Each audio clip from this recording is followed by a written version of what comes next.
முன்பதிவில் போட்டி போட்டுக்கொண்டு வசூலை வாரி குவிக்கும் இட்லி கடை மற்றும் காந்தாரா சாப்டர் 1 எதிர்பார்ப்பில் ரசிகர்கள். வருகின்ற அக்டோபர் 1ஆம் தேதி அனைவரும் ஆவலுடன் எதிர்பார்த்து காத்திருக்கும் தனுஷின் இட்லி கடை படம் ரிலீஸ் ஆகிறது. இப்படத்தை தனுஷ் இயக்கி ஹீரோவாக நடித்துள்ளார். மேலும் நித்யா மேனன், அருண் விஜய், சத்யராஜ், ஷாலினி பாண்டே, ராஜ்கிரண், பார்த்திபன், சமுத்திரகனி என பலரும் இப்படத்தில் நடித்துள்ளனர்.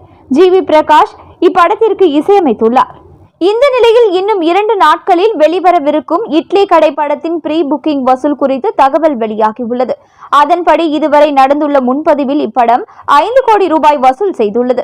ரிஷப் ஷெட்டி இயக்கி நடித்து வருகிற அக்டோபர் 2ஆம் தேதி வெளிவரவிருக்கும் படம் காந்தாரா சாப்டர் 1. கடந்த 2022ஆம் ஆண்டு வெளிவந்து மாபெரும் அளவில் வரவேற்பை பெற்ற காந்தாரா படத்தின் ப்ரீக்யூல் இது.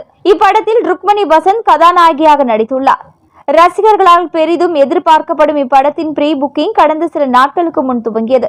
இந்த நிலையில் இதுவரை நடந்துள்ள ப்ரீ புக்கிங்கில் காந்தாரா சாப்டர் 1 படம் 20 கோடி ரூபாய்க்கு மேல் வசூல் செய்துள்ளது. மேலும் இது போன்ற முக்கிய செய்திகளை உடனுக்குடன் நீங்க தெரிஞ்சுக்கணும் நியூஸ் இன்ஃபோ தமிழ் சேனலை சப்ஸ்கிரைப் பண்ணிக்கோங்க. உடனுக்குடன் அப்டேட்ஸ்க்கு பக்கத்தில் இருக்கக்கூடிய பெல் பட்டனையும் கிளிக் பண்ணிக்கோங்க.